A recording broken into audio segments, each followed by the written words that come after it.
कल तो राहुल गांधी के साथ अजब सी घटना घट गई। हुआ यूं कि ज्यों ही उनकी कथित न्याय यात्रा, जो असल में अन्याय यात्रा है, मध्य प्रदेश के शाजापुर में पहुंची तो कुछ लोगों ने मोदी मोदी का नारा लगाना शुरू कर दिया। उनकी खिल्ली उड़ाने के लिए राहुल गांधी गाड़ी से उतरे और चॉकलेट लेकर बांटने लगे। इतने में किसी ने उनके हाथ आलू पकड़ा दिया और कहा, सर जी, इसका सोना बना दीजिए। फिर तो शकल देखने लायक हो गई और खिसियाए गाड़ी में बैठकर चल दिए।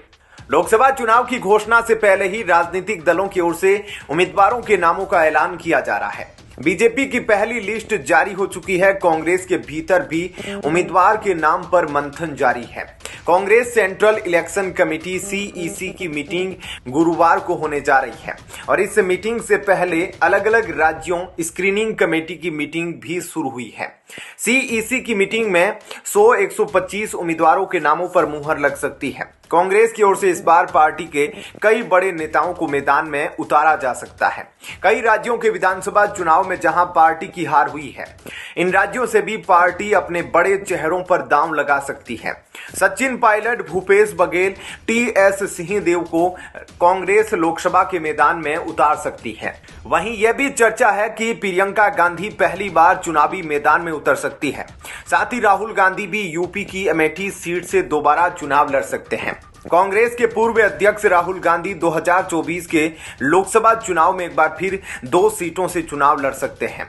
सूत्रों से मिली जानकारी के अनुसार वे इस बार वायनाड के साथ ही यूपी की अपनी पुरानी सीट अमेठी से चुनाव लड़ सकते हैं। इसके साथ ही उनकी बहन प्रियंका गांधी पहली बार चुनाव लड़ सकती है। खबर यह आ रही है कि प्रियंका गांधी वाड्रा यूपी की रायबरेली सीट से चुनाव लड़ सकती है।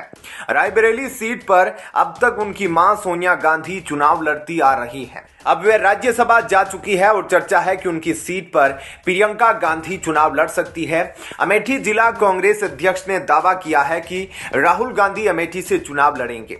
दिल्ली में हुई पार्टी की एक बैठक के बाद कांग्रेस नेता प्रदीप सिंघल ने दावा किया कि राहुल गांधी अमेठी से उम्मीदवार होंगे। वहीं कांग्रेस के राष्ट्रीय अध्यक्ष मल्लिकार्जुन खड़गे ने कहा, राहुल गांधी जब भी किसी राज्य में जाते हैं तो वे गारंटी देते हैं। जो गारंटी उन्होंने दी उसे हमने लागू किया है, चाहे वे कर्नाटक की 5 गारंटी हो या तेलंगाना की 6 गारंटी।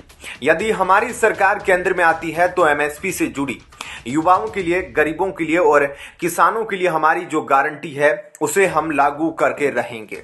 ऐसे में क्या कहना है आपका? कमेंट सेक्शन में अपनी राय जरूर दीजिएगा। जय हिंद, जय भारत।